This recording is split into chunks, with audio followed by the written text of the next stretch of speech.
Hey guys, welcome to the next episode of the Madison and Mountain View. Today, Chris is going to lead the call, and we actually have a very special guest joining us. So, Chris, take it away.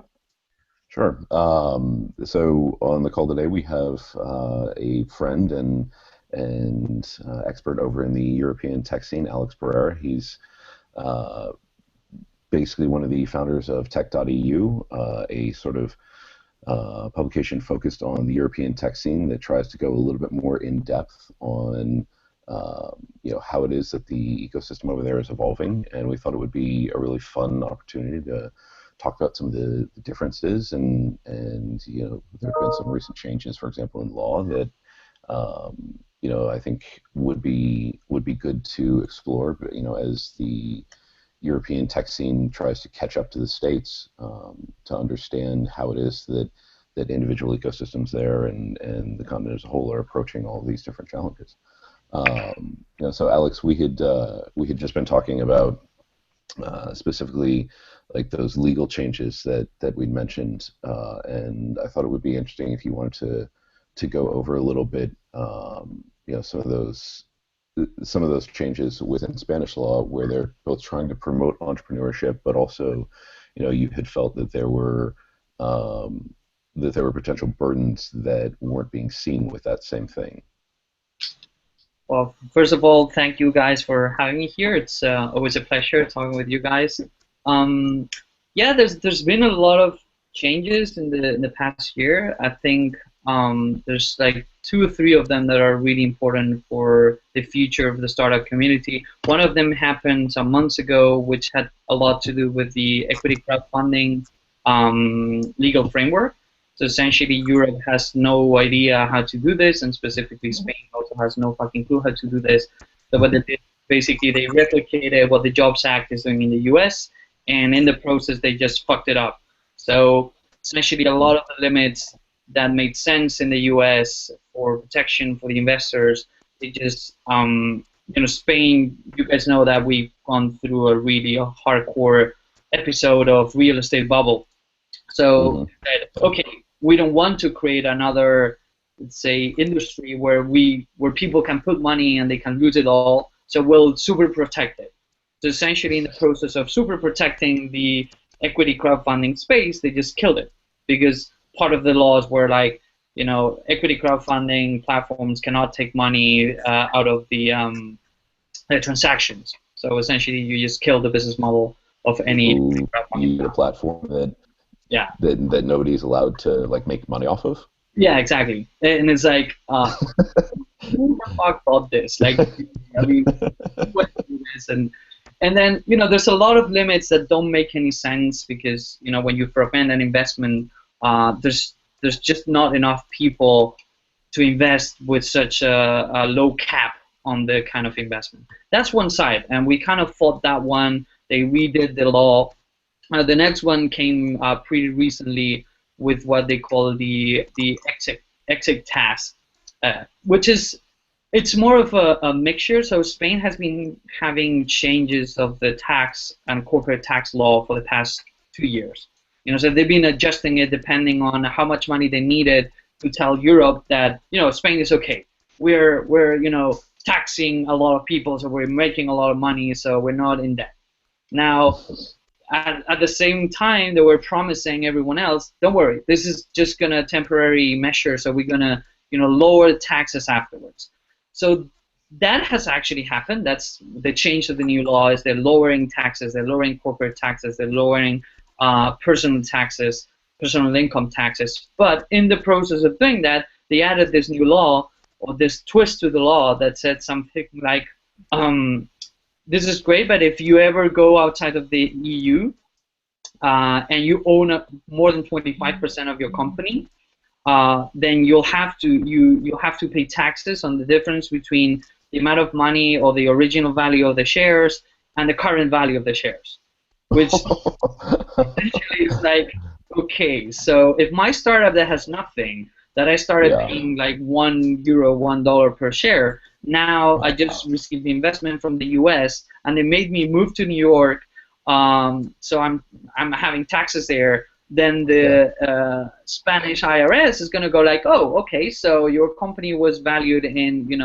5K and now it's worth $2 million. You need to pay me taxes on that. Wow. So What essentially, it's killing do you the. have any idea what they were thinking with that? Yeah, well, essentially, they're trying to block the capital fleeing away from the country. So essentially, we have a lot of, let's say, uh, I would say people want to steal, but a lot of corrupt politicians and people in places of power. That what they do is essentially they take their offshore accounts, take their companies elsewhere, and so they'll pay taxes in Andorra, they'll pay taxes in Cayman Islands or something that they're trying to prevent that. But on the process of trying to prevent that, essentially they're killing all the startup ecosystem that wants foreign money or that wants to move outside of Europe, which is a lot of people. Yeah. I want to just ask you, this is Gina. Hi, a quick question. What's the typical exit strategy for startups in Spain? I think we see, trending in the US, it's sell to the big, three, the Google, the Facebook, or IPO. In China, we know it's just get acquired by, the big two. So what, is there a trending exit strategy for startups in Spain that they're going after?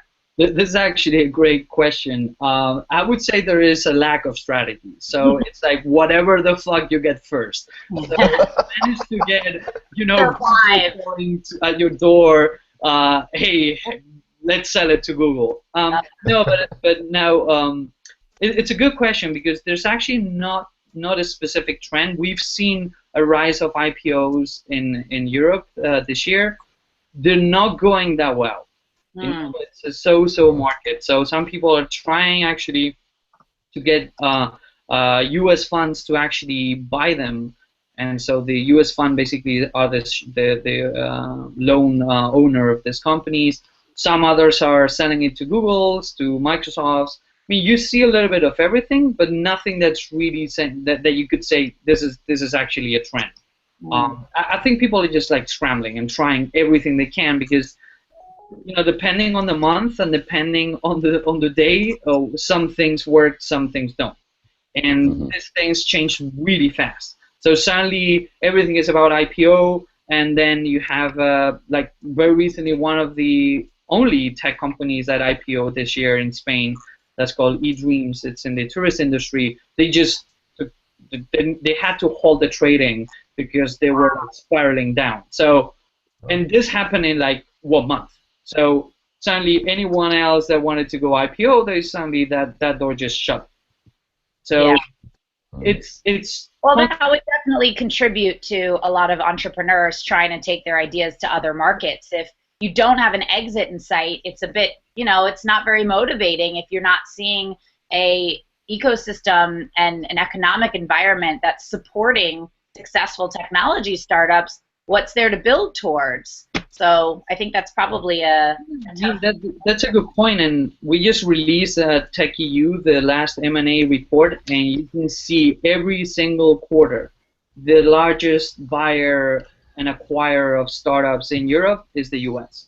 Every single quarter for 2014. And yeah, sorry. Yeah, no, Alex, I had a question for you because, sometimes, for example, if you take New York as this wonderful melting pot, different cultures tend to, especially in New York City, different cultures you will find will focus on different areas or different verticals or different industries. And I was wondering, just in terms of an international flavor, obviously Spain or Barcelona has Mobile World Congress, which is it's an incredibly well-known event in the US, although probably not as well attended maybe as a CES or South by Southwest because it's a little further, but certainly in terms of European or visibility into Europe and even Spain, I was just wondering as to how Mobile World Congress has helped the Spanish startup scene, and also, would you say because of an event like that or just because of this focus that that, and this is just a question, are Spanish startups typically focused on certain areas or certain categories, whether it's, let's say, content or commerce or mobile or social, etc.? Is there a specific sweet spot that you would say the Spanish startup scene really kind of excels at and has become well known for, not just within Europe, but in the world? Well, lots of questions there. The first one dealing with events. I think one of the things that people need to understand about Spain is that people don't move to Spain or look at Spain in terms of business. They look at Spain in terms of party and having a great lifestyle. And Barcelona, I think, is the epicenter of that. Now, Mobile World Congress is actually a good excuse for that. It doesn't really bring that much business per se, but it's actually a way of bringing everyone to the city, and a lot of people will eventually stay there because they like it and they like the weather, they like the lifestyle, and definitely Barcelona has a very powerful, let's say, international community living there. Now, Barcelona also has other issues when it comes to how narrow-minded they think in terms of business and how to deal with international community, which we could talk endlessly about that, but that's a different story. But it brings a lot of people to Spain. It brings a lot of people to Barcelona. Now, I don't think it has a larger impact on the kind of business per se. It's more like let's say a fashion runway more than anything else, more than something that really creates ecosystem within the city. Now, towards answering your second question. There are some trends that are starting to appear right now. Until very recently, the Spanish ecosystem was very, very early to see any trend, or actually more like you only saw one, which is, I always draw the parallels with the evolution of any civilization, which is the first thing that happens in any civilization is agriculture. Now, the tech agriculture equivalent is e-commerce. So in Spain, we've had a large e-commerce base for many years now, and that's it's gradually decreasing, and we're seeing the rise of new and interesting stuff. So, for example, marketing space is kind of interesting. Marketing / social. Fintech this year has gone crazy. Like this year, we've seen a lot of fintech startups getting money. Santander Bank just released a 100 million fund out of London, even though they're from Spain, which is pretty fucked up for Spain to have the fund somewhere else, but still a Spanish company. And then we see slight traces of educational startups coming from time to time. You see a rise of some of data companies, still not very big to call them a trend, to be honest. But definitely fintech, marketing, some ad tech companies are coming out. So still not very clear, but definitely e-commerce is decreasing, and we're starting to see the rise of more elaborate services. Let's say more getting into what would be the equivalent of the Industrial Revolution, or more into the services that any civilization has. Do you see that there's companies in Spain kind of copycatting existing services that you might see in the U.S. but creating it for the Spain ecosystem? So kind of sharing economy and different services that are reliant on a specific market? Oh yeah, that I think in general in Europe you have Rocket Internet, which is pretty well known for doing that, and of course you have all the kind of local clones in each country. Spain not being different from any other country in Europe.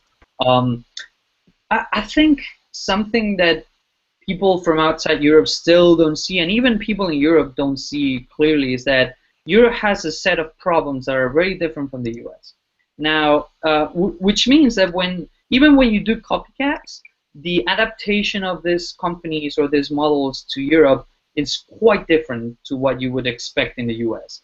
So, so you see some kind of hybrid kind of companies appearing where they essentially take inspiration from the US, adapt it to the European markets, and then they become something different. The thing is that as we grow into a more connected ecosystem, what's happening is that there's less and less space for copycats. So it's you don't have an edge anymore if you have a copycat now. because things go so fast and they're so connected that they're forcing a lot of people to really go and innovate. And I think Spain is a good example of how a culture that has always looked internally, always looked towards people that speak Spanish, because most Spaniards don't speak English. So either they look towards Latin America or Spain. Now the economical situation is making this unfeasible. So a lot of people are being forced into having to sell outside of Spain, and in those situations, local copycats don't cut it anymore. So they're kind of being forced to doing something different. And I think I had one that might be the last question. I mean, depends on how long we want to keep going, but there was something that's really struck me, you know, in all the time that I've lived over in Europe, and this is not something I think is unique to Spain, but you know, something that you do is, you know, a lot of training, for example, on branding and corporate storytelling, right? Yeah, it's the storytelling piece that I've always found very, very interesting about a lot of the talks that you give. And are we still there? Okay, yeah. And something that I find fascinating is the difference between the way that brands tell their stories in America versus the way that they tell them in Europe, and the power of brands and the intensity of connection that brands are able to create here in the States versus in Europe and in many other parts of the world. And you know, in your conversations with corporates and in your conversations with brands, is there a specific broader cultural factor that you can identify that says this is why it's so much more difficult for brands to establish and sort of support their identity within, say, Europe or Asia or wherever it might be, as opposed to the U.S., where it seems to be such an important part of like the corporate culture?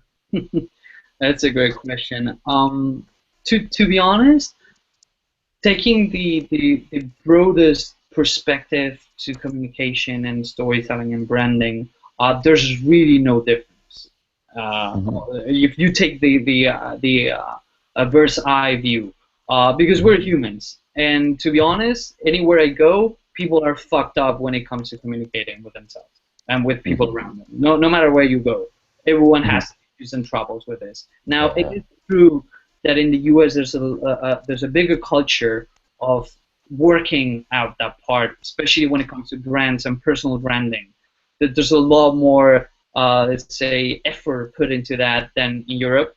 And in general, I think it's more, it's a mental state. With the whole history that you have in Europe, and that's still very recent for a lot of people.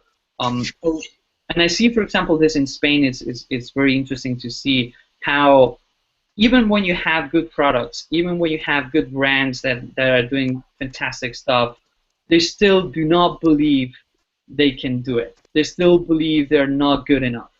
And when you go to the US and you talk with a US brand, it's unbelievable how much they believe in themselves and how much they think they're like the next Google and they're gonna kill it and they're fucking awesome. And you just have to have the opposite talk with US firms where you go like, okay, man, you're overdoing this. Like you don't have all the data. You really think you're killing it, and there's a gazillion people out there doing the same shit you're doing. Now, when you talk with the European brand and specifically with the Spanish brand, it's like, oh yeah, our plans are. I always give this example. You know, when you talk with a startup here, and you talk to them, and you go, well, actually, when you talk with a U.S. brand and you go like, what are your plans for the future? They always tell you, oh, we're in talks with the New York Times, with the Wall Street Journal, with blah, blah, blah. And you go like, oh, okay, interesting. Who are you talking at the New York Times? And they go, well, we have a friend of a friend of a friend that cleans the bathroom at the New York Times. And he gave us a meeting with the general janitor of the New York Times, and we can scale it up from there. And you go like, what the fuck? You know, you're telling me this whole shit, and you still don't have anything. Now, you talk to the Spanish company, and it's like, okay, so what are your future plans? And they go like, well, yeah, we think that with the money we have, I think in like 3 months we're going to expand to the next neighborhood. And I think by the end of the year we might be able to go to the outskirts of the city. And I think like in 3 years we can go international and go to Portugal. And you go like, what the fuck are you talking about? You know, so it's like on one side you have this extreme let's say, perception that you're killing it, and on the other one, you have this idea that you're no one, that you cannot do anything. So a lot of the times, my job is to basically bridge this. Not going to one extreme or the other one, but actually, hey, be realistic about where you are in the world, and believe in yourself. Just don't overdo it, because you're gonna get caught in that. People that are knowledgeable about this, they're gonna catch on you. So that stuff. Well, thank you so much, Alex, for coming. This is Alex Ferreira from TechEU. Clearly, we should have him back because there's so much to talk about. We went a little bit over today, but thank you for joining us, and we'd love to have you again if you're free to join us, but I will send you the link next week, and everybody stay tuned for our next episode next Tuesday. My pleasure, Thanks, guys. Alex. See you guys. Bye, everyone. Bye.